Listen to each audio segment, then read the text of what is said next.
reckless conduct for allegedly helping his son get a gun license, even after the teen had made violent threats years prior. Instead, his father pleaded guilty to 7 misdemeanor counts of reckless conduct in exchange for 60 days in jail and 2 years probation. His son, the person you're looking at right now, remains in jail awaiting trial. Earlier, Cremo's attorney made a brief statement. This matter was going to be tried first before his son's case was going to be tried. This would mean that the potential key evidence would be disclosed to the public, jeopardizing his son's fair right to trial. As a father, Mr. Cremo wanted to ensure that his son received a fair trial. All right, joining me now, criminal defense attorney Dwayne Cates. Dwayne, thank you so much for your time here. Talk about why his defense team would opt for, now, first of all, it was a bench trial versus a jury trial, and then make this plea deal before it even started. Is this all about trying to ensure his son would have a fair, unbiased trial? Well, I think that's part of it, but I think it has a lot to do with him trying to escape from getting convicted of 7 felonies, because it seemed like there was going to be a good chance he was going to be convicted of, of the felony counts, because he knew his son had made threats prior, and then he helped him get the rifle. Right. And certainly there were going to be some interesting details that came out. What are the broader implications of what happened today? I think a lot of people were waiting to see what the judge would decide. Now there's this plea deal, but there are certainly potential implications when it does come to the legal interpretation of who bears responsibility for a mass shooting. Well, and again, he's charged with reckless conduct. It doesn't mean he's responsible for the mass shootings, but his conduct was reckless in allowing his son, helping his son procure the weapon. And he knew that his son was having some issues. He knew that he had threatened to kill people before. And that's basically the definition of reckless conduct, is knowing that there's a major risk of something happening and ignoring that risk and going forward anyway. So I think it may, I don't think it's going to implicate like gun store owners, unless the gun store owner personally knows that the person's dangerous and making threats. But I think it has some risk for families in the future going forward. Mm-hmm. And we are starting to see parents, potentially being held accountable. I think of Ethan Crumbley in Michigan, whose parents right now are also facing charges after the mass shooting that their son is accused of committing. But what does today's plea deal mean, if anything, for this pending trial of the alleged shooter of Robert Cremo Jr.'s son, Robert Cremo III? Well, I don't think today's plea deal makes much difference in that trial. I mean, they've got video of him committing the crime. And so I don't think there's going to be much chance that he doesn't get convicted, whether this went to a plea deal today or not. All right. The criminal defense attorney, Dwayne Cates, thank you for commenting on today's breaking news. Certainly appreciate it.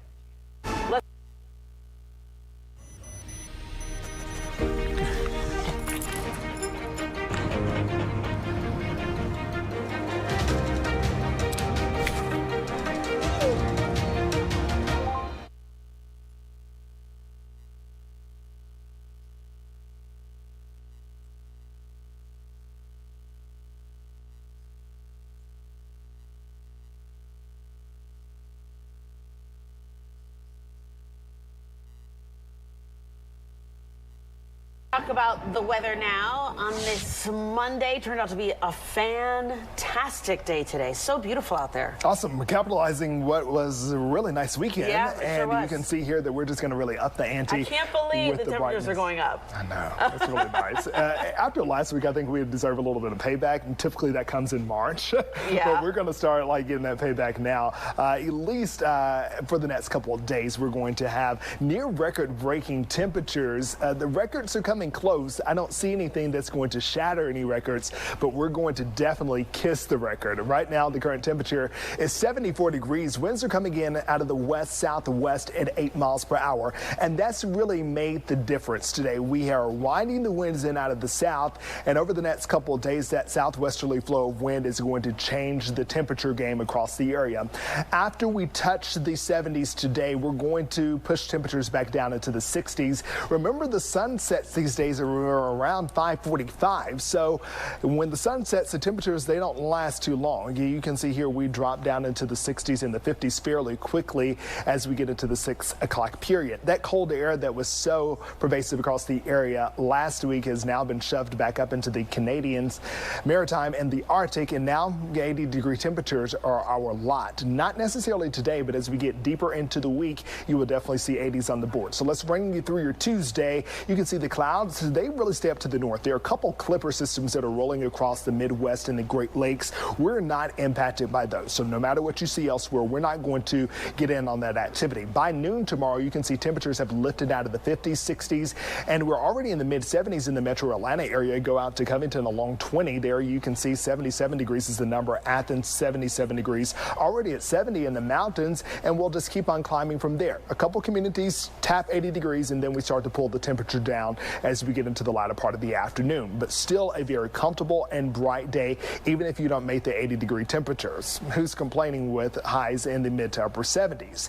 As we wake up on Wednesday morning, you will find that the air will actually be fairly mild. So if you want a jacket, you can wear it, but you won't wear it for long, because after temperatures drop down into the 50s, we're going to make another run for the 80s. So a high of 80 degrees on Tuesday. We'll take it up by 1 degree on Wednesday, and then we'll take it down by 2 degrees for Thursday. And that's not necessarily because of a change in air mass, but we're going to have some clouds moving in that really lays the groundwork for a cooler weekend, and it all comes on the back of rain returning to the area. If we make it to Wednesday, going into Thursday, it will be 3 weeks since we've had a measurable drop of rain in the Atlanta metro area. We're about to change that up, folks. It looks like we're going to have some conditions that are going to switch this drought situation up, at least temporarily. You can see here we're dry all the way until we get to Thursday, and I think a couple showers may want to try to sneak into northwestern Georgia, but it's really Friday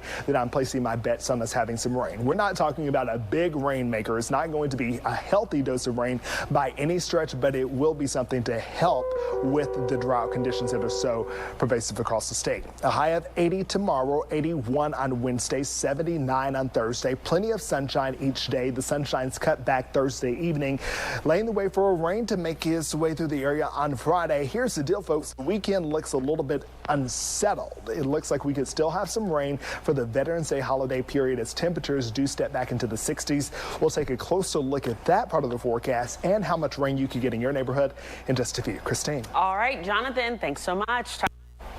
Another day in court for former President Trump. This time his business in New York is on the line. Fox News correspondent Madeline Rivera has the story from Washington. It was a tense day in court for former President Donald Trump, who took the stand in a $250 million civil trial that threatens his business empire in New York. Mr. Trump has repeatedly and consistently misrepresented and inflated the value of his assets. Trump is denying any wrongdoing, testifying that Mar-a-Lago was actually undervalued.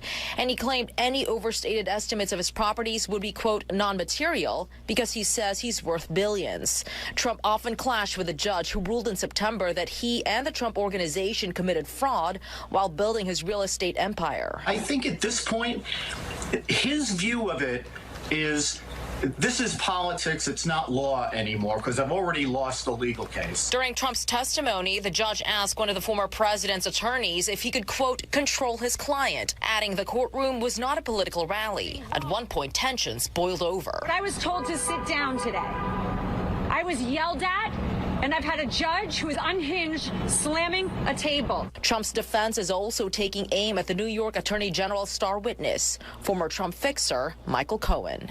I have some news for you, Miss James. Michael Cohen folded, lied, and crumbled. His testimony a week and a half ago was nothing but the truth.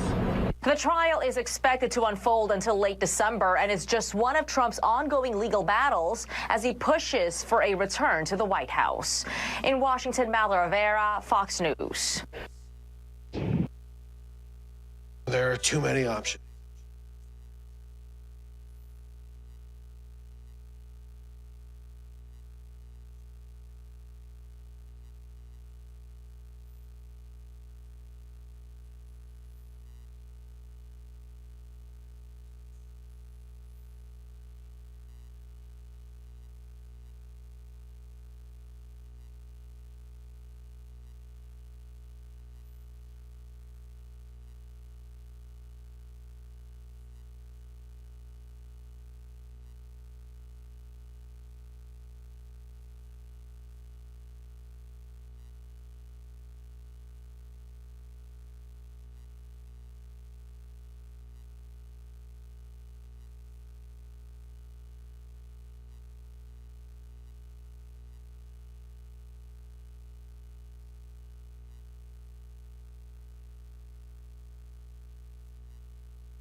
There is no water. There is no food. There is nothing to drink. There is no life. We have been wronged. We are outcasts. These are children. Children. Shame on you. Kids, have mercy. Enough. Have mercy on us Arabs. Have mercy, Muslims. Enough. What did we do wrong? Okay, so that comes from the United Nations Relief and Works Agency, saying that more than 1.7 million people have been displaced in the Gaza Strip since the war started on the 7th of October, and about half of those displaced are sheltering at the facilities of the UNRWA in Gaza. So this is what they say they're dealing with there. And of course, it all rages on. It's still going. It's getting worse. And you know, providing basic necessities is getting more difficult, and it's getting more difficult by the hour. Bill Dury joins us, the director of the Washington office at the United Nations Relief and Works Agency for Palestinian refugees. Thank you, Bill, for coming on, first of all, from Washington today. Maybe for our audience, they hear and see these headlines, and then they see the pictures to match. I mean, what would you emphasize the most to say what the situation is like for your people on the ground right now? What are they dealing with? Thanks for the time. Look, the Secretary General of the UN said it best today that we've gone from a humanitarian crisis to a crisis of humanity. And if I could add, the head of UNRWA's Gaza operation, this is his 11th conflict. And what he told me about an hour ago was that he has never seen mass displacement so quickly, and he has never seen urban destruction of this scale so quickly.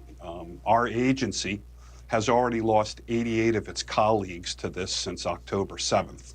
And that is also, frankly, the fastest loss of UN staff in the history of the UN. As the intro from the gentleman at the UNRWA school, which is serving as a shelter, indicated, it's pretty grim in these camps right now, or not camps, excuse me, schools. Mm-hmm. They are basically triple over capacity, averaging about 4,500 people per UNRWA facility. And you are correct, we are sheltering 720,000 people at 149 locations. We're running out of food, we're running out of water, we're running out of fuel. And in Gaza, fuel is everything, because without fuel, you have no power for the generators at the hospitals.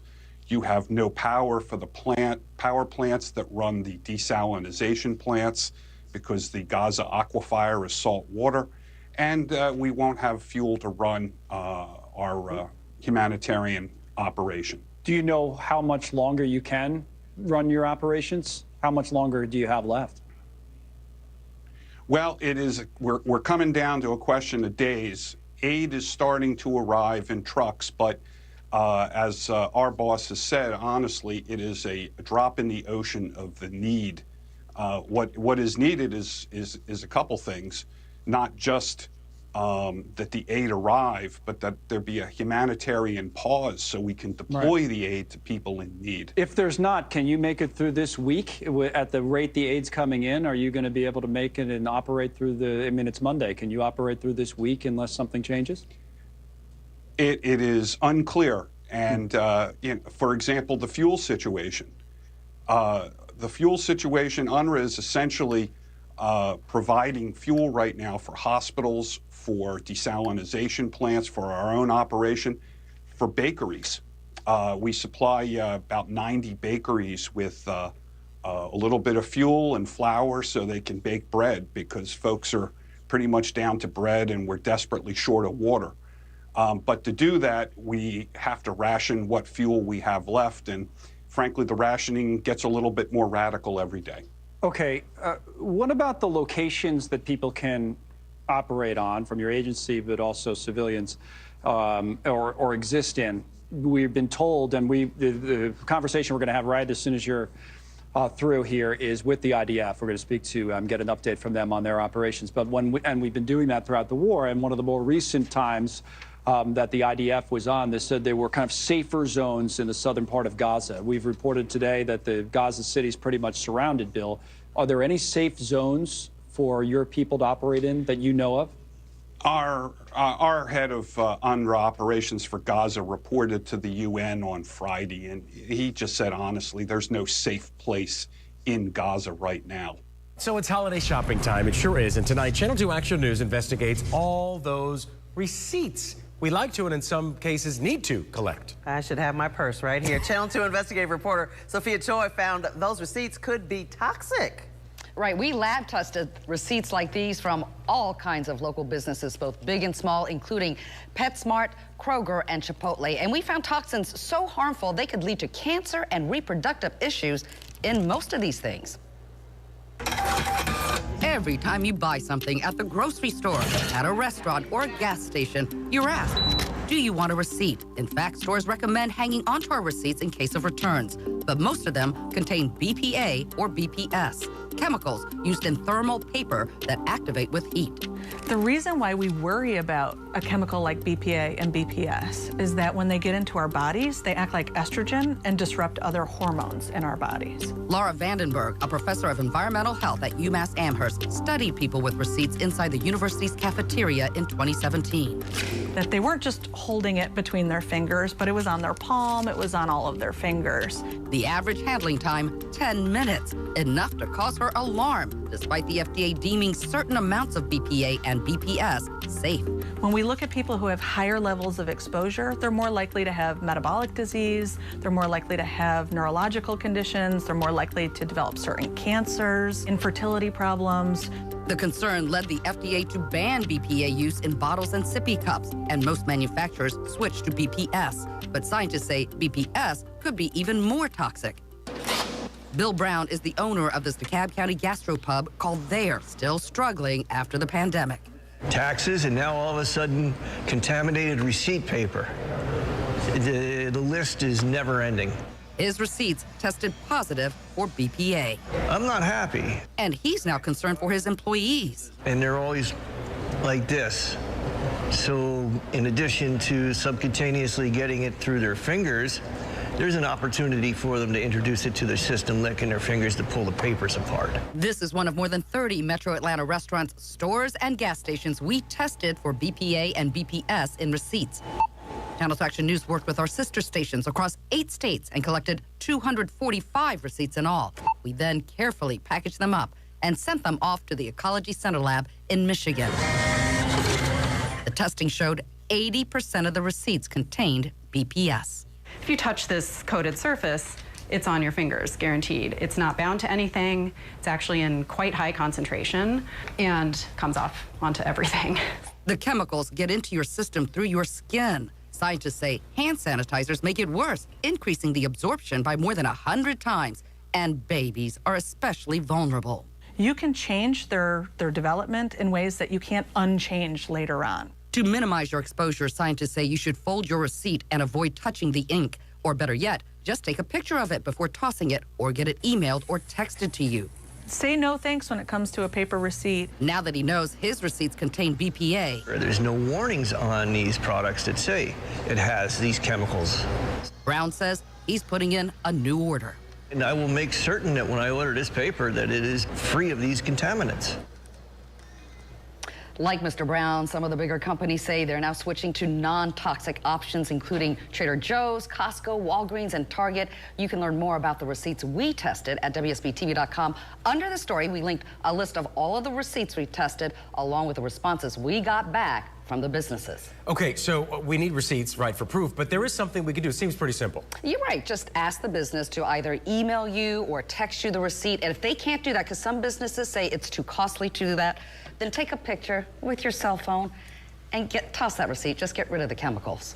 Wow, and don't use sanitizer after you test the receipt. Exactly. Right. Who knew, oh, right? Goodness. Now Sophia's gonna go wash her hands. Great. All right, Sophia, thank you.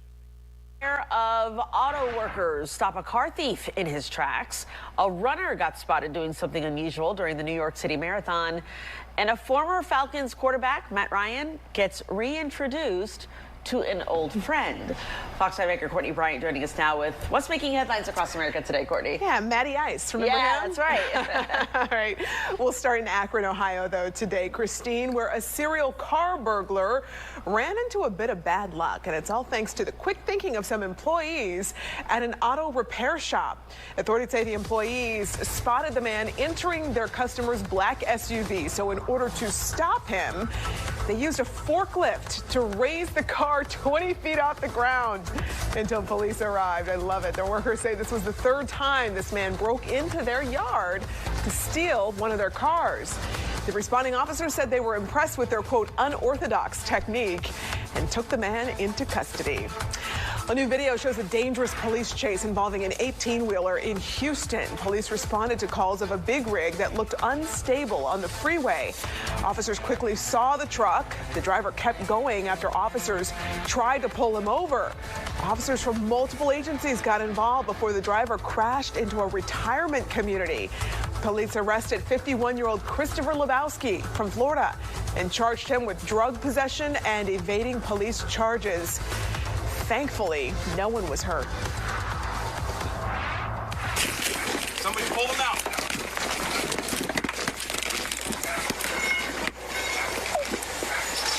Get over here. A pair of police officers in Florida become heroes by rescuing a man who got stuck underneath his car. Authorities say the man was working underneath the engine when the car jack failed and trapped him underneath. Luckily, officers lifted the car and saved the man's life. Medics rushed him to a nearby hospital, but he is now back home recovering. Well, people watching the New York City Marathon saw a man juggling while running on Sunday. This footage shows the runner juggling 4 balls while making his way along Lafayette Avenue in Brooklyn. Race officials say he's actually considered a joggler in the running community. That is a term, of course, for people who typically run marathons and juggle at the same time. Apparently, that is a thing. Oh, okay. I was going to say, there are people out there, yeah, plural. The joggler community.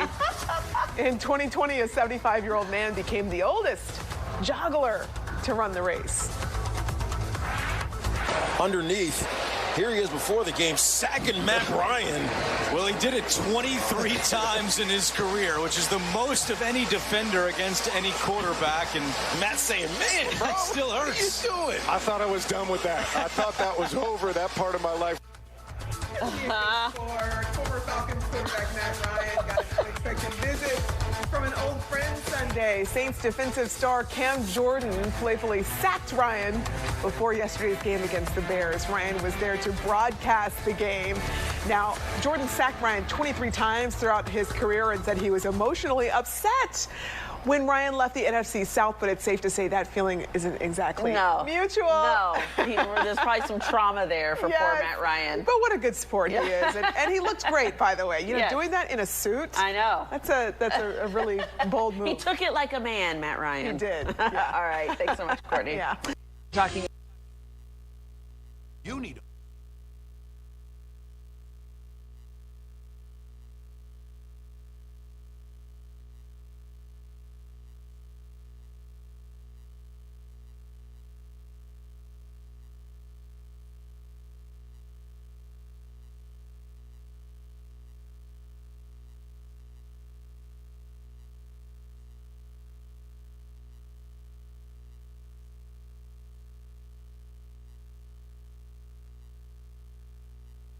Some folks concern about the dangers of AI, but it's an innovation that is not going anywhere. In fact, ChatGPT, which is fueled by artificial intelligence, is getting some competition, bankrolled by the wealthiest man on Earth. And this would be called Grok, and it pulls info from posts on X, formerly known as Twitter, of course. And News Nation business contributor and New York Post reporter Lydia Moynihan joins us now to break this all down. So, Lydia, Elon Musk had warned about AI for years, saying it was, quote, one of the biggest threats to humanity. So why create this? What's the deal?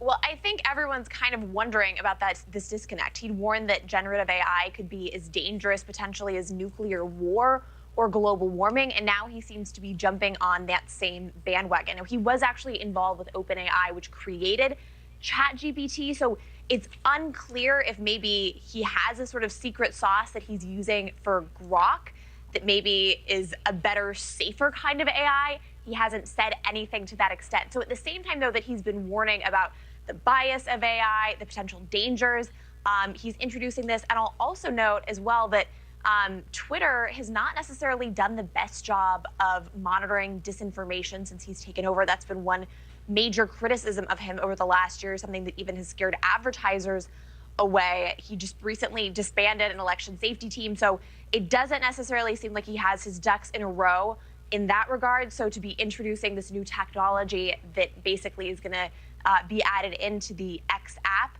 raises a lot of questions. Interesting.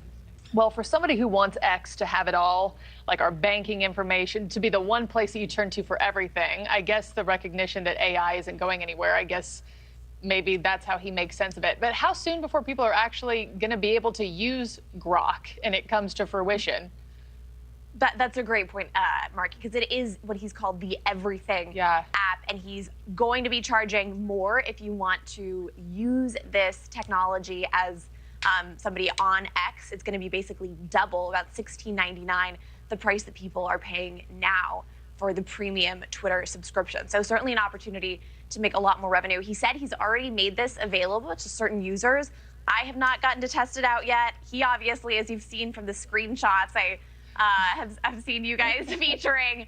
He's using it. He seems to really be enjoying it, asking it all kinds of wild things about cocaine and SBS. Well, we expect nothing less. I think this is the key.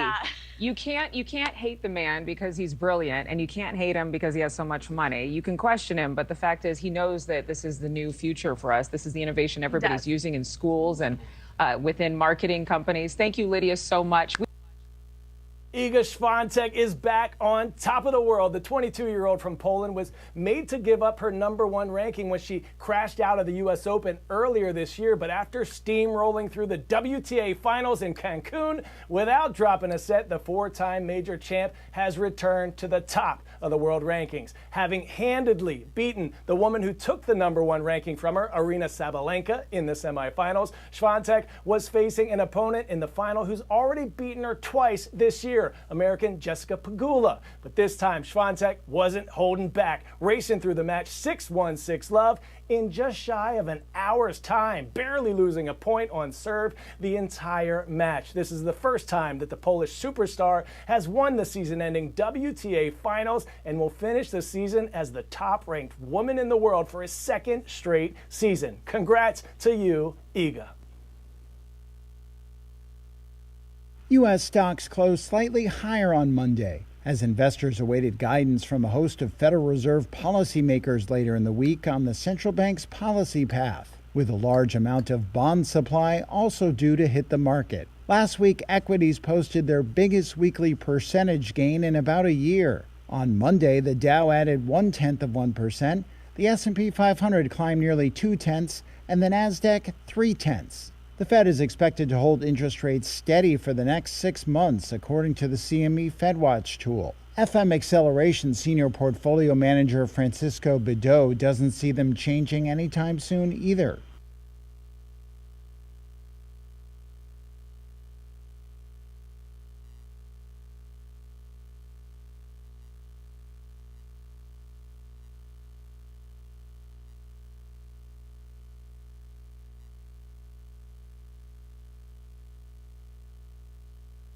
Fed Chair Jerome Powell speaks Wednesday, with remarks from the Fed presidents of New York and Dallas on tap this week, too. Stocks making moves included Dish Network, which lost nearly 40% of its value and fell to a 25-year low after the pay TV provider missed third-quarter revenue estimates and said the CEO will step down from the role. And Bumble, which fell 4%. As the dating app operator said its founder and CEO, Whitney Wolfe Herd, will step down as chief executive. Funny.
the Rock and Roll Hall of Fame inducting its newest members, but there is one member still so appreciative of the honor last year.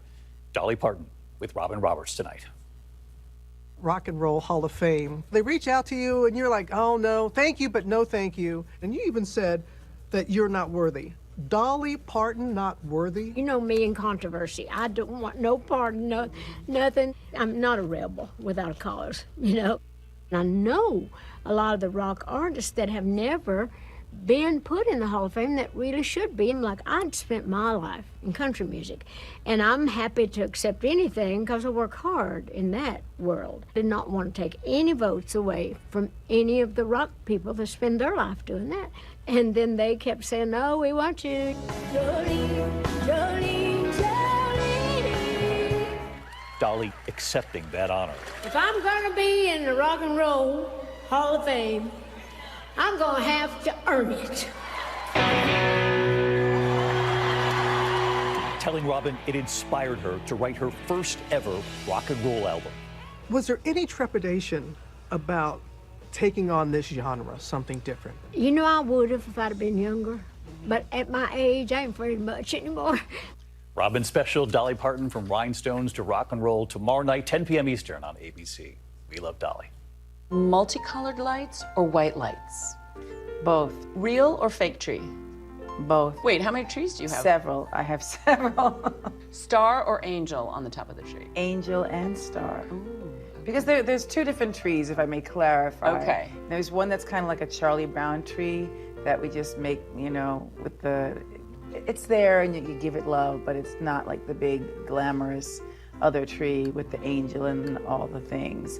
And that one is gold and cream and silver. And then the Charlie Brown tree has the multicolored lights, and you know, it's like a kind of a sad tree, but we give it homemade ornaments and stuff, and it's cute. Best gift you've ever gotten? Oh, I don't know how to answer that. How would you answer that? Oh, that's a tough question. It is. Yeah, all right, we'll move on. Okay. Your favorite Christmas song to sing for you? The Christmas song by Nat King Cole. One thing people would be surprised to learn about you. Oh, I don't think I can surprise them much more. Is it ever too early to play Christmas music? Well, that's the whole thing where its time came from. That's because everybody would be playing Christmas music, and I would be like, not yet. We can't get sick of the Christmas songs yet. And so it started out like that, and then you know, everybody would come to me and say, what do you think? Should we play Christmas music? Should we decorate? Should we deck the halls? And, you know, I'd be like, not yet. And then we started with this, it's time. Do you open presents on Christmas Eve or Christmas morning? Christmas morning, and then I go to sleep. And then everybody's playing with their presents or looking at doing whatever. And then I'm up for Christmas dinner. As you drive, you face a higher risk than normal of a crash with a deer. New this morning, Channel 2's Linda Stouffer has why the danger is highest this week on the roads and what you can do to stay safe. Crash after crash. Every year, thousands of Georgia drivers hit a deer, causing damage, injury, even death. The state's Wildlife Resources Division warns your risk now is even higher. And here's why. Deer are more likely to be crossing the road in a hurry. It's mating season. And so that puts drivers at more risk as they're being chased around, bucks chasing does, and oftentimes groups of deer moving across roads. State deer biologist Charlie Kilmaster says it's also the time change, with drivers hitting the road right when deer are most active. At dawn and dusk. This map from the Department of Natural Resources shows peak deer activity, and it's this week in counties shown in orange, including Cobb, Paulding, DeKalb, and Clayton. Then next week in counties in green. Here's what you can do to stay safe today. Scan the sides of the road. And think about this. If you see one deer, there's probably more. And sometimes it's that second deer that people end up hitting, thinking the danger has crossed. And tough as it sounds, if a collision is inevitable, hit the brakes. Swerving into a tree or another vehicle is going to be far more dangerous from a human safety standpoint than just slamming on brakes and hitting the deer. Another thing to keep in mind this morning, deer are unpredictable. They're wild. They can be calm, standing there one moment, and then a second later bolt into the road. So be careful out there. Linda Stouffer, Channel 2 Action News. The new Chromebook Plus has way more power for your side gig.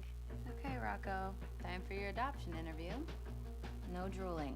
Hi. The all-new Chromebook Plus, now at Best Buy.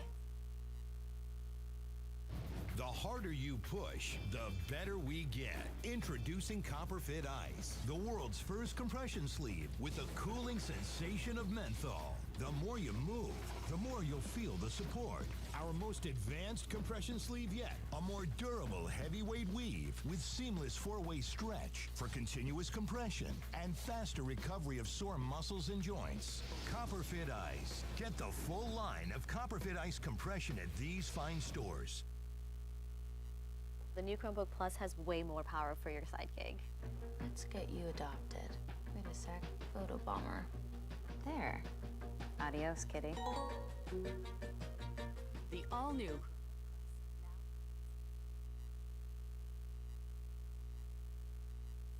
versus the homeowner. It was a dramatic saga, all caught on camera by the Fox 5 team. Highlights how police and the court system are struggling to be on the side of legitimate homeowners over people whose houses are overrun by intruders. Now, a state representative was infuriated by what she saw in this investigation. So she reached out to Fox 5 team's Dana Fowle, saying something has to be done. And I think a lot of people agree with her. But a state rep saw our special report, a homeowner finding strangers in his house who he couldn't get rid of.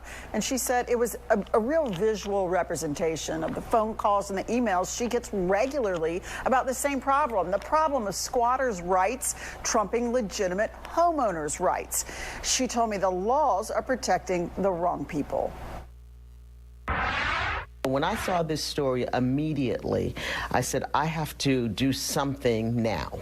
This is what Fulton County Representative Kim Schofield saw, a frustrated homeowner shocked by the law. This is my home, and there's somebody in there, an intruder in there, intruders, who I do not know. Last month, squatters took over his Tucker home that he had up for sale. He called police. They came out twice. Gwinnett County Police are saying that there's nothing that they can do. Homeowner Ronan McCabe's realtor was taking down the for sale sign on the home closing date when he noticed strangers had changed the locks and moved in. They have no contract, no agreement with me. They are not renters, but still, police said he'd have to take them to court to get them out. The man inside, calling himself Raymond Cortez, offered this. He'd leave, but for a price. They want me to pay them to leave my home. That's scandalous. Representative Schofield calls this extortion. They're trying to tell him, I'll leave, but you've got to pay me to leave. Are you kidding me? With police unable to help, Ronan McCabe called the Fox 5 team, and we met him at his corner lot. Immediately, texts started coming from inside his house. I'm calling the cops. I am with my attorney now drafting up a lawsuit. The squatter was so confident that he called the police on us. But here's where the events took a turn in the real homeowner's favor, surprising him, us, the man in the house, even Gwinnett PD. The man was being surveilled by U.S. Marshals. The man inside, his real name is Ramon Fuertes III. He's a convicted child sex trafficker. He was wanted for failure to report as a sex offender, and he was arrested for that, but not for being a squatter. The woman inside who told police she was his wife was finally ordered to leave or else be charged with criminal trespass. But why did it take 3 visits from police and an explosive street-side scene for this to happen? I mean, the folks inside couldn't prove they had a lease with Mr. McCabe. The utilities were still in the homeowner's name. The water company was quick to step in and help. They put a lock on the meter for him. But the police, they shifted the responsibility to the backlogged court system. Dana, these are outdated laws, if you really look at it, that are protecting the wrong group. I mean, this makes no sense. The Fox 5 I team has reached out repeatedly to the Gwinnett County Police Department to talk to us about how the law works. We were told, regretfully, we have other obligations. But Representative Schofield has plenty to offer. Why are we empowering scammers and squatters to milk this system? Come on, Georgia. We've got to do better than this. We're better than this. She says she is right now trying to help a constituent with a similar situation, but the law simply is not on the homeowner's side. She says it's vague, and the system, the police and the courts, are overwhelmed. And the Georgia laws have to get tighter. We've got to do a better job at looking at these policies in this legislation, which we will be doing in this upcoming session. You know, for a lot of people, these homes were investment properties. This could have been their first home, a starter home, and then they moved into a bigger one and they kept it around. They're not real estate wheelers and dealers. And when they can't get people out, and now they're juggling potentially multiple mortgages and paying lawyers, they're asking themselves, is this even worth it? When local people stop becoming landlords, then investment companies from out of state step in. And that brings in a whole different set of issues. Yeah, absolutely, which has been covered yes, extensively by the I-team. Okay, so those landlords out of state, I mean, they don't have the same personal investment, right, in the community, but in some cases, I mean, are they able to sell the home? In this case, he was able in that same week to finally close on that home. He had to make repairs that was caused by the squatters living there. But people were losing money every single day. You have somebody trying to buy a home, so where do they go? You know, these things are tightly scheduled. Sure. You know, you sell or move out, your lease, and you go to the next spot. You've got your belongings, you've got a moving truck ready. This costs real people real money. Yeah, the victims. The victims. The victims. It's good to hear someone in a position of power, though, infuriated by this as well. I mean, she and I had a long talk, and she said, we could do this story with a new victim every single day. Wow. And she's connected me with another one. And hopefully we can sit down and talk to this lady, because her case is, it's bananas. Well, hopefully I can get that to And that's saying something after this one, right? Yes, exactly. Exactly. Wow. All right, Dana, thanks so much. We appreciate it. Meet Norman.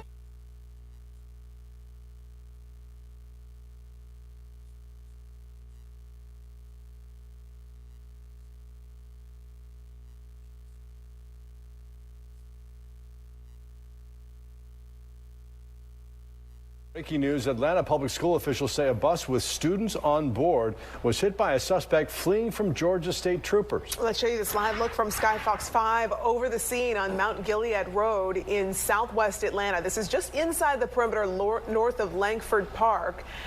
And we are learning at this hour this could be connected to an officer-involved shooting that happened at a shopping center. You see quite a few emergency vehicles there on the scene surrounding the bus. APS officials tell us all of the students who go to Fickett Elementary are okay. That is the good news. We will keep you updated as soon as we know more information. This New York Times Siena poll, Nevada, Trump plus 11, Arizona, Trump plus 5, Wisconsin, Biden plus 2, Georgia, Trump plus 6, Trump plus 5 in Michigan, and plus 4 in Pennsylvania. Why are we focused on those states? Well, we'll go back here to the 2020 election results. These are all states that President Biden won, a la, as we would like to call them, the swing states, as we go through all of these. And we'll show you the electoral map. Once we take the swing states out, it is a race to an electoral college victory. We'll play you another soundbite right now. The issue is not, for him, is not political, it's actuarial. And you can see that in this poll. I mean, there's just a lot of concern about the age issue. And that is something that I think he needs to ponder.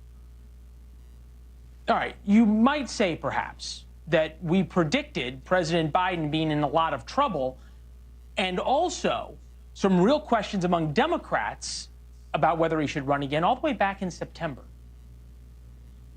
The real drama in the 2024 presidential election is going to be among Democrats. Almost daily now, it looks less likely that President Biden will be the Democratic nominee, and more likely former President Trump will be the Republican nominee.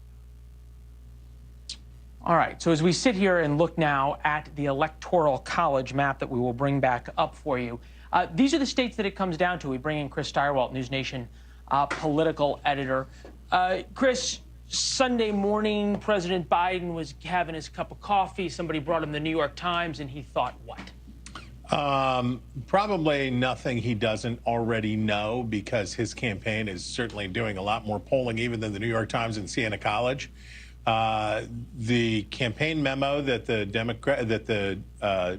Democratic president's campaign put out basically said, and it was ahead of this, it was last week, we expect a very close race. We expect this to be very challenging. The Biden campaign and the president are in Washington and with political leaders around the country trying to prepare Democrats for the reality, which is it will be hard to beat Donald Trump if he is a Republican nominee in 2024, because Democrats have been living in a space where they thought Trump is easy to beat. Biden can beat Trump. And as soon as Trump's the Republican nominee, we're going to win. Then you see poll numbers like these, and you say, okay, no matter what, the simplest way I can put it is, it will be very hard for Donald Trump to replicate his performance of 2016. It's going to be maybe even harder for Joe Biden to replicate his performance from 2020. All right, so how much of this is additive, meaning Donald Trump gaining voters? How much of it is Joe Biden losing support? And I ask that because if you look at whites, non-college educated whites, and non-college educated non-whites, we'll start with non-college whites here, that they have significantly left Joe Biden. Right. Right? Okay, which you could expect that based on the economy and where things went from 2020 to 2024. Then you look at non-whites. This is black and Latino voters. This is supposed to be President Biden's firewall. 72-26 in 2020, now 54-38.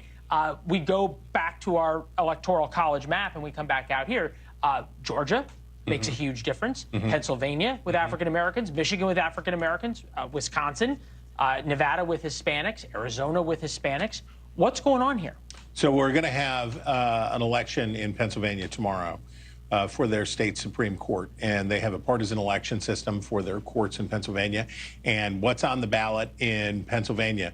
A Republican judge talking about judicial overreach, which is a strong nod to the 2020 election, and a lot of Republican anger about what decisions the court rendered on ballot access and other things around COVID. What are Democrats talking about? They're talking about abortion. And that's on the ballot, by the way, in Ohio tomorrow. We're going to get to see a core sample, not about how the persuadable voters are going to go, but we're going to get to see a core sample about how energized and activated the party's bases are. I think the way to look at this NBC poll, and it's a good poll, but it is early in the process, number one. And number two, this is a poll that doesn't show Donald Trump strong. It shows Joe Biden weak. Very weak, precipitously weak. I don't know the psychology of David Axelrod coming out and briefing against the vice president that he served with at the White House. I don't want to unpack that. Some lingering scars. Well, and his old boss, Barack Obama, just knifed Joe Biden in the back. Well, the sandbagging Biden by going out and undercutting Biden's message of support for Israel was just...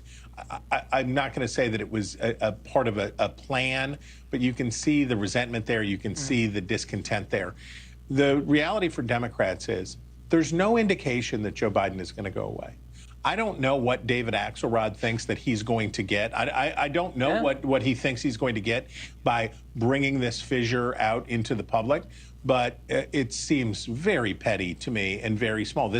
He's the incumbent president. If Joe Biden decides he doesn't want to run again, then he won't run again. But for now, there's no indication that he won't. And I don't understand why Axelrod wouldn't just say, hail to the chief, best of luck. Well, maybe we'll find out. Yeah, there you go. When Michelle Obama steps in. Yeah, wait for it. It might happen. It might happen.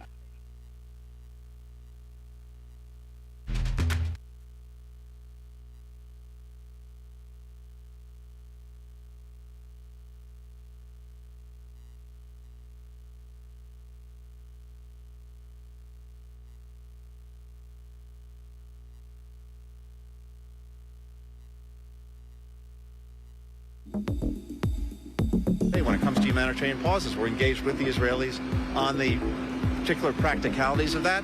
One critical aspect, though, is seeing progress on hostages. That's something we're intensely focused on, but we also believe that a pause could help advance that proposition as well.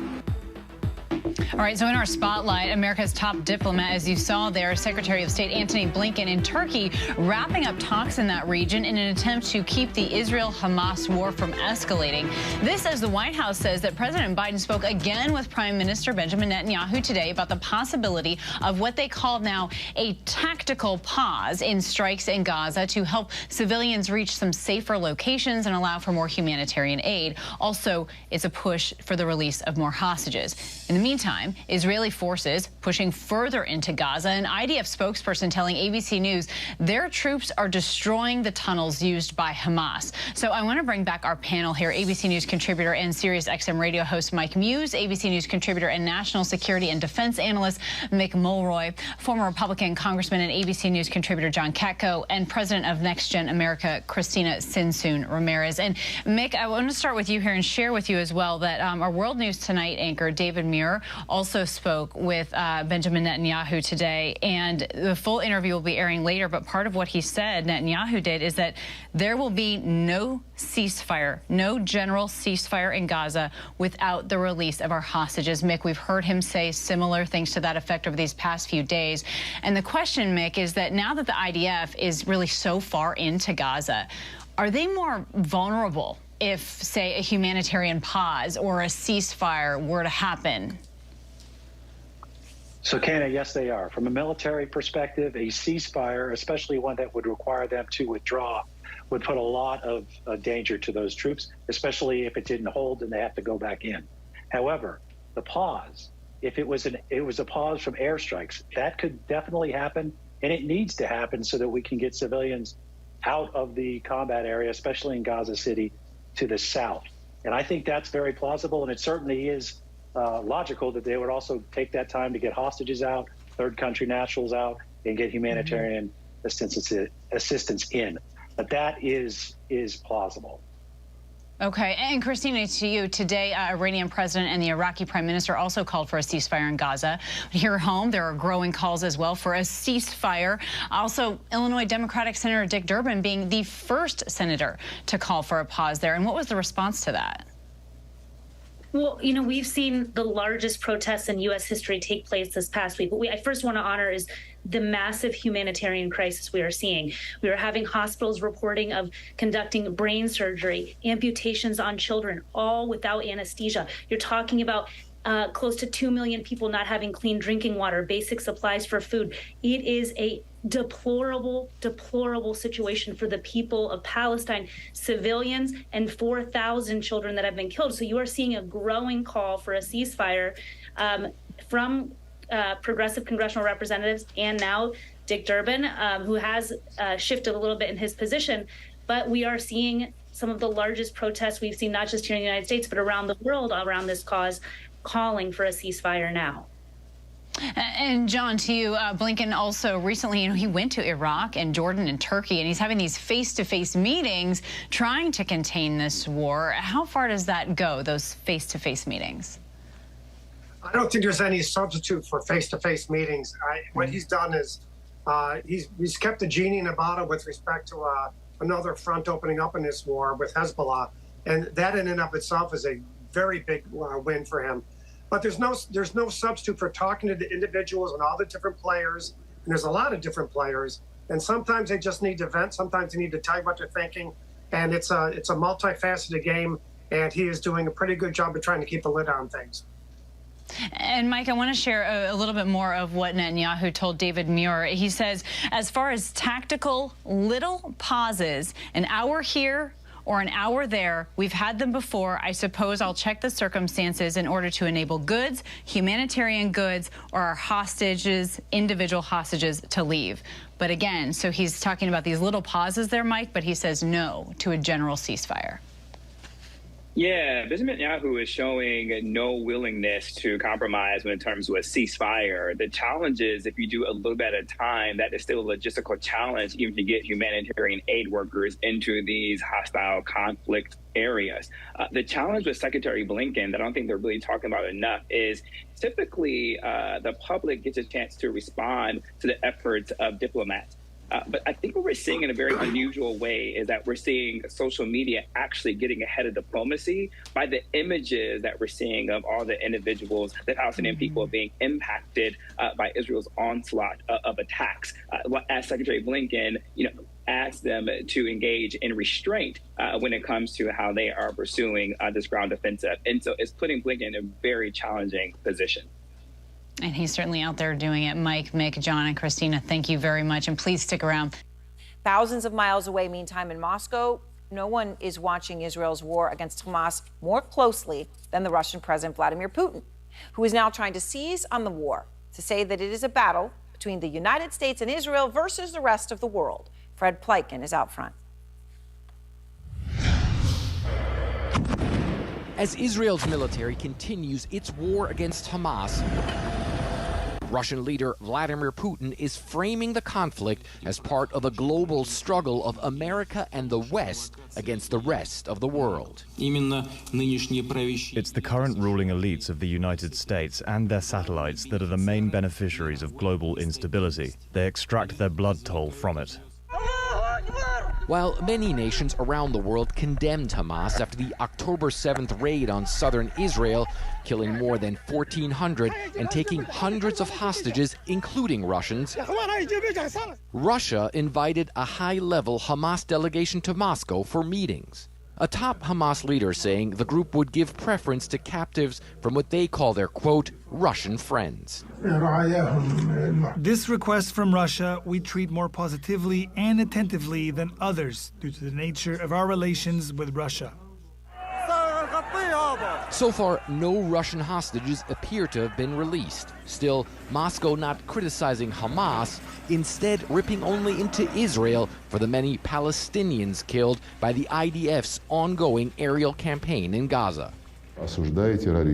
Condemning terrorism, we categorically disagree that terrorism can be responded to by violating the norms of international humanitarian law, including the indiscriminate use of force against targets where the civilian population is known to be located. But for years, it was Russia that waged a relentless bombing campaign against areas held by rebels opposed to Syrian President Bashar al-Assad. The U.S. and various international aid groups accused Moscow of deliberately targeting civilian areas, including hospitals and markets, killing and wounding scores, even though the Kremlin has consistently denied those claims. And Russia's war against Ukraine continues. Moscow once again harming civilian structures overnight in the port town Odessa, wounding several people. Vladimir Putin, though, trying to argue that Russia is invading Ukraine to help the Palestinians. These are our soldiers and officers, and the choice of a real man, a real warrior, is to pick up arms and stand in line with his brothers. Be in a place where the fate of Russia and of the whole world is being decided, including the future of the Palestinian people. Vladimir Putin there, Aaron, essentially trying to pit the entire rest of the world against the U.S. and its allies, including, of course, Israel as well. And this is not new from Vladimir Putin. Pretty much since he's invaded Ukraine, he's been speaking about wanting a new world order, as he puts it, one in which countries like China and Russia are much stronger and the U.S. is weakened. Aaron? This is Cassie. She never really paid attention.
A hotel clerk is in the hospital after being shot multiple times. Police say the gunman was a guest at that hotel. They found him inside his room several hours after that shooting happened. Channel 2 Cobb County Bureau Chief Michelle Newell's live outside the hotel right now. Michelle, police are crediting a tipster for calling them to help catch this guy.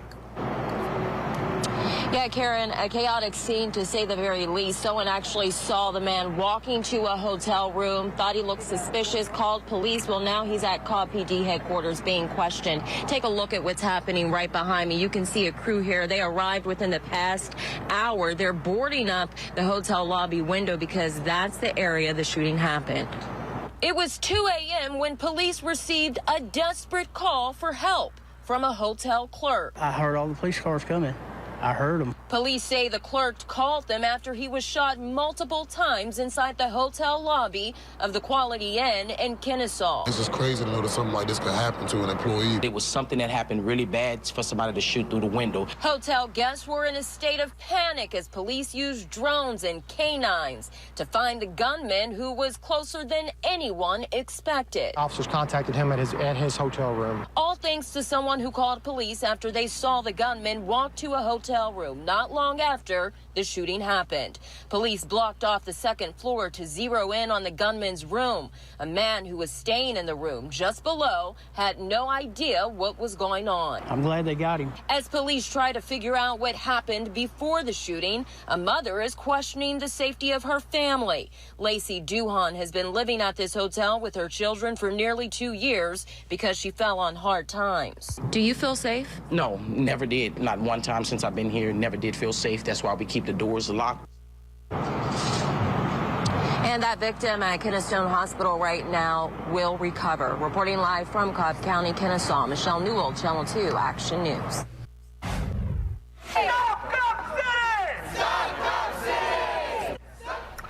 It was a busy day at the Fulton County Courthouse as dozens of activists faced a judge for the first time. 61 defendants were indicted in August and are charged for their alleged violent efforts to stop the construction of the Atlanta Public Safety Training Center, what they call Cop City. All of them are facing RICO charges. Fox 5's Tyler Fingert was in the courtroom. He's live downtown with the details tonight. Tyler. Yeah, Courtney, good evening to you. Even before the first activist appeared in court today, about 100 people showed up to rally against these indictments. Prosecutors say that the 61 activists are not protesters, but rather violent extremists against the construction of the Atlanta Public Safety Training Center. And I don't recall if I asked you, Mr. Schwartz, you are waiting formal arraignment. Yeah. All right. One by one, in groups of 5. Are you waiting formal arraignment, counsel? Yes, Your Honor. The 61 activists charged with RICO who oppose building the City of Atlanta Public Safety Training Center were formally arraigned Monday, more than 2 months after they were indicted by a Fulton County grand jury. All right. Are you aware of the charges pending against you? Yes. All of them are accused of more than just protesting against the project they call Cop City. The 109-page indictment accuses members of Defend the Atlanta Forest of multiple violent acts from 2020 to earlier this year. The indictment alleges several took part in January's Night of Rage, which left multiple downtown Atlanta buildings damaged and a police car on fire. This is what Atlanta's police chief said in January. It doesn't take a rocket scientist or an attorney to tell you that breaking windows and setting fires is not protest. That is terrorism. All 61 are charged with RICO, but some also face domestic terrorism and money laundering charges. I believe RICO is a dramatic overstepping, and it's expanded this case far outside anything that was justified.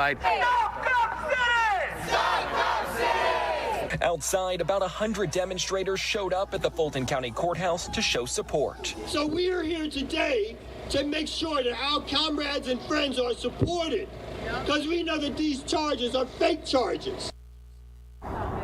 All but 4 defendants showed up today. For the ones that did, they all waived their arraignment hearings, and the judge has sent a final plea hearing for either May or June of 2024 to make sure that the defense teams have enough time to be able to go through all of the evidence. We are live in downtown Atlanta tonight. Tyler Fingert, Fox 5 News. Tyler, thank you. A little bit more about this 8-year-old little girl that Robert had referenced, Emily Hand, alive in Gaza. How should Israel go about trying to rescue someone like her? Here with more on that tonight is David Dizos, a former U.S. Army Special Operations Green Beret. David, also the founder and CEO of Banyan Risk Group. And Boy, as I said to Robert, David, it's some story, but it gives us this opportunity to have a conversation that we haven't had in a while when we've been focused on the ground operations in Gaza, and that is, how do you rescue these hostages in this type of situation? Is it even plausible? Great to be with you, Conor. I think that the challenge is the hostages are still the #1 asset, strategic asset for Hamas. They took them for a reason to negotiate some Palestinian prisoner release. So #2, as they forecast the invasion of Israel's ultimate invasion, which has occurred recently, now you're going to see two different things. I think you're going to see the hostages be moved to the south. They don't want a rescue attempt to be successful on Israel's stance, so they're going to most likely keep moving those hostages, move them out of the target areas, and they're going to have to pick up the guns and fight Israel as they move in. So I think the Hamas's perspective is going to change slightly, but I also think that due to the delay, we're not seeing any hostage release other than those 4 women. We're not seeing any negotiations move forward. Israel doesn't really have a choice but to move in and try to take ground piece by piece and then develop the intelligence picture. And they're doing just that. I spoke to an IDF spokesperson earlier in the day today, and they're operating in Gaza City, he was saying, tonight. We talked about that fact that they had encircled it, pretty much surrounded the city, but he said, yeah, in certain neighborhoods of Gaza, there's urban combat underway right now. So you're saying that the hostages were probably moved. I mean, Gaza's pretty much been cut in half, right? Where the northern part of it, Israel's got Gaza City surrounded, and they're fighting in the city. And the southern half is where they've told people to evacuate for. So best guess that, that's best guess where the hostages would be, you think?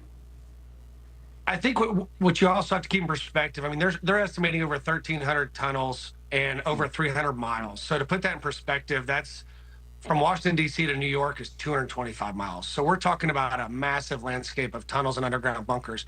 So if you were prizing these hostages for your ultimate negotiations, you can't have them killed or taken advantage of. So you have to move them to a safe place, but also somewhere where you can leave them bunker with few resources to protect them. Because as we know, there's not that many Hamas fighters to do a prolonged war. So they're going to need every fighter they can get to deal with Israel's invasion, which is going to be very robust capability-wise. You're going to have air, land, and sea power right there. So, final point. I mean, this father and this story got so much attention largely because of this father's comment at the beginning, saying literally, you know what?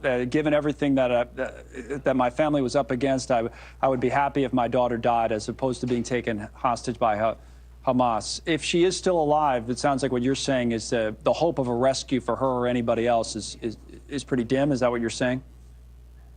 I think a rescue possibility in this case is very harsh, harsh reality. You just have to hope that Hamas sets them free or there's some sort of a negotiation. David, thank you. It's good to see you again. David Deso with us here tonight. I am Channel 2 Action News Chief Meteorologist Brad, and it's cool, headed to the upper 40s to low 50s to start the day with a mostly clear sky, just a few passing clouds, lots of sunshine as we head into Thursday afternoon, and a nice warm up. So morning lows 52 in Atlanta, 5 degrees above average, but still a little on the cool side. Mid to upper 40s over West Georgia, and parts of the metro area outside the perimeter dip down, at least briefly, into the upper 40s. So cool to start the day with a mostly clear sky. We'll have sunshine and warmer temperatures as we head into the afternoon. Upper 70s to near 80. Should hit 80 in Atlanta, which is 13 degrees above average for this time of year. Here's your 5-day forecast, and the weekend always in view. We'll keep sunshine and warm afternoons Tuesday, Wednesday, Thursday near 80, morning lows in the 50s, and then some much needed rain moves in by Friday night into Saturday, and turns us cooler. Highs this weekend in the 60s with some scattered showers. That rain chance starting to taper off a little bit towards the end of the weekend.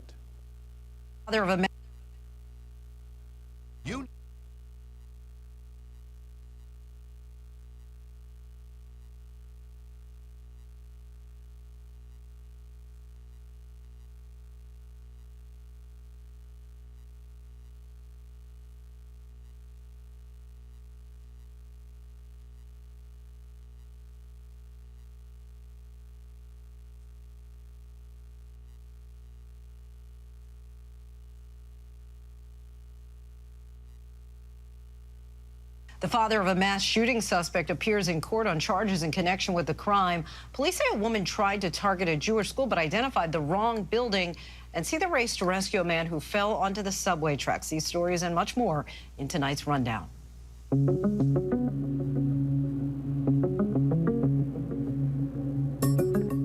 Robert Crimo Jr. has pleaded guilty to 7 felony counts of reckless conduct. He's the father of Robert Crimo III, the suspect in last year's July 4th parade shooting in Highland Park, Illinois. Prosecutors say Crimo Jr. enabled his son's deadly actions by sponsoring his gun license. A major search for a California woman who disappeared in Guatemala. Her family members say 29-year-old Nancy Ng went missing on October 19th on Lake Adelon. KABC reports that Ng was on a Guatemalan yoga retreat, last seen kayaking with other retreat members. The family has established a GoFundMe page to help pay for air and water searchers. So far, no witnesses offering information that might help find her. Another former Chicago Blackhawks organization player is suing the team in connection with sexual abuse and harassment claims. Lawsuit accuses former coach Brad Aldridge of grooming, harassing, threatening, and assaulting an unnamed minor league player during the 2009-2010 season, and that the Blackhawk organization covered up the accusations. Lawsuit comes 2 years after another former player, Kyle Beach, made similar accusations against Aldridge and the Blackhawks, saying it happened during the same time period. Indianapolis police have arrested a woman and charged her with crashing her vehicle into what she may have thought was a Jewish school. 34-year-old Ruba Almata, captured Friday. Police say she told officers she couldn't breathe anymore after watching the news and allegedly said that she crashed the car on purpose. Indianapolis Jewish Community Relations Council saying the building was actually connected to the Black Hebrew Israelites. Council said Almata may have believed the building was connected to Israel because of the Hebrew Israelites wording and because it had a semblance of a Star of David on the front. Starbucks announced they would be raising the hourly pay of U.S. retail employees. The coffee chain said workers would receive a raise of at least 3% starting January 1st, with the percentage going up based on years of experience. Employees already receive an average wage of about $17.50 an hour, with a full benefits package that reaches as much as $27 an hour. The announcement comes amid the ongoing union campaign at Starbucks locations across the country, as Starbucks Workers United has organized more than 350 stores since 2021. Body camera video shows NYPD officers saving a man who fell on the subway tracks. Officers are seen rushing over to the man, pulling him up off the tracks and onto the platform not long before the next arriving train. Police credited Good Samaritans for helping the officers pull the man to the platform. He was eventually picked up by local paramedics. Donald Trump took the stand at his civil fraud trial today, and things quickly got tense. The former president clashed with the judge. CBS 2's Dick Brennan here in studio with more on that. Dick? Christina Maurice, the judge had already found Trump and his company liable for fraud, and this trial determines how much Trump will have to pay in penalties. Today, Trump notably acknowledged that he has a hand in his property's evaluation, saying he would maybe, on occasion, have some suggestions. Imagine Donald Trump, of all people, zipping his lip, but it didn't last long. On the witness stand, the former president seemed to be filibustering.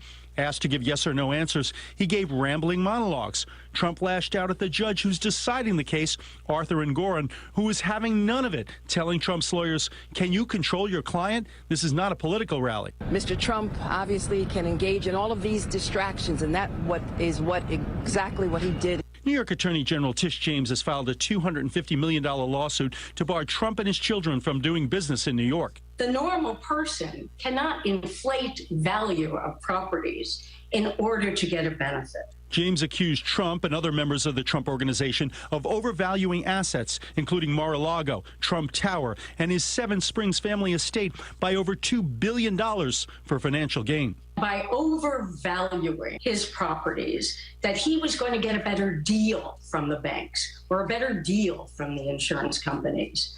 That is illegal. While on the witness stand, Trump shook his head and said, "This is a very unfair trial." This is a case that should have never been brought, and it's a case that now should be dismissed. Despite the antics, Trump's attorneys, for their part, were very happy with their client's performance. I have never had a witness testify better. An absolutely brilliant performance by President Trump. But legal analysts say that on the stand, Trump was playing a political game and had little interest in convincing the judge of anything. His end game is to become the president again, and only in that position will he be capable of controlling the decisions that will affect his future and his liberty.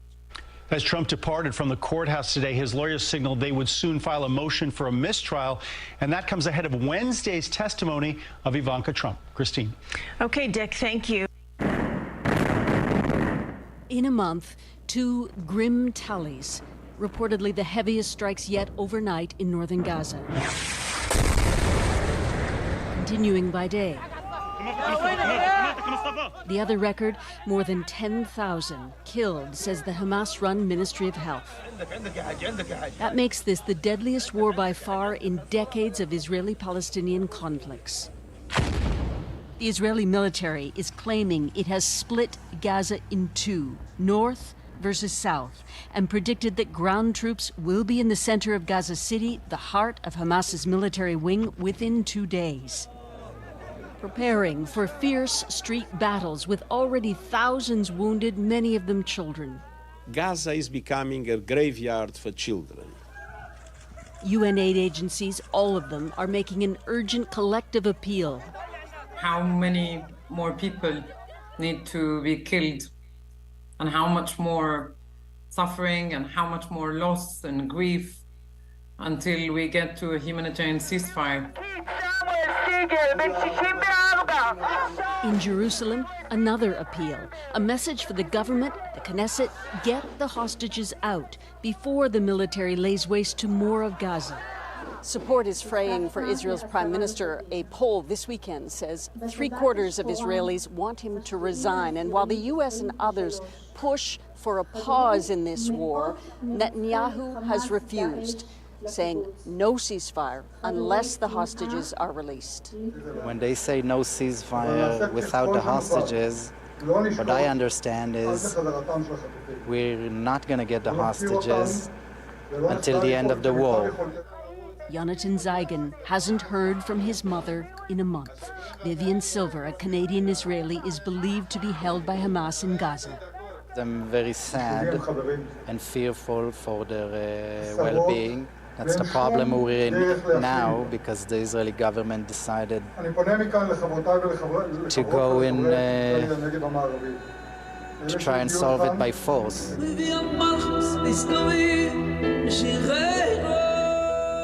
There is pain here too. Memories of the 1,400 people killed by Hamas at Jerusalem's Western Wall, reaching out, tracing their names etched in stone and on their hearts.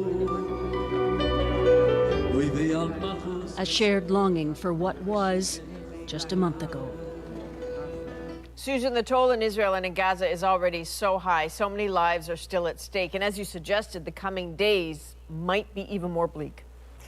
Which is why so many people are pushing for that ceasefire, Adrian. Israel rejects it, so the U.S. is trying to find some light here, calling it a humanitarian pause, a tactical pause, we heard from President Biden tonight, essentially trying to get more aid into Gaza and create some kind of pathway for the hostages to come out. But so far, the 2 combatants are not persuaded. All right, Susan Ormiston and the team in Jerusalem, thank you.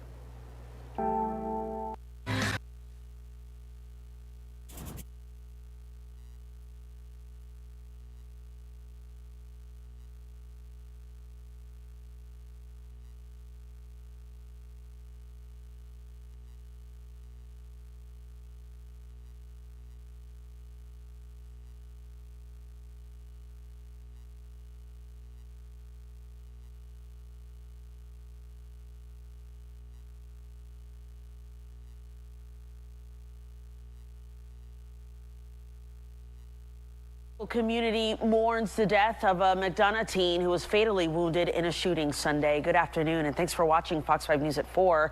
I'm Christine Spiro. Friends reportedly told police that 14-year-old Darian McNeil accidentally shot himself.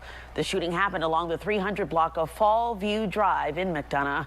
Fox 5's Deidre Dukes is live at McDonough Police Headquarters with the details. And the community, Deidre, is really taking his death hard. They certainly are, Christine. They are devastated. Those people I talked to today say he was a great young man. Now, this shooting happened in a wooded area near his home in a cut-through. People I talked to say that they are simply at a loss at how this could have happened.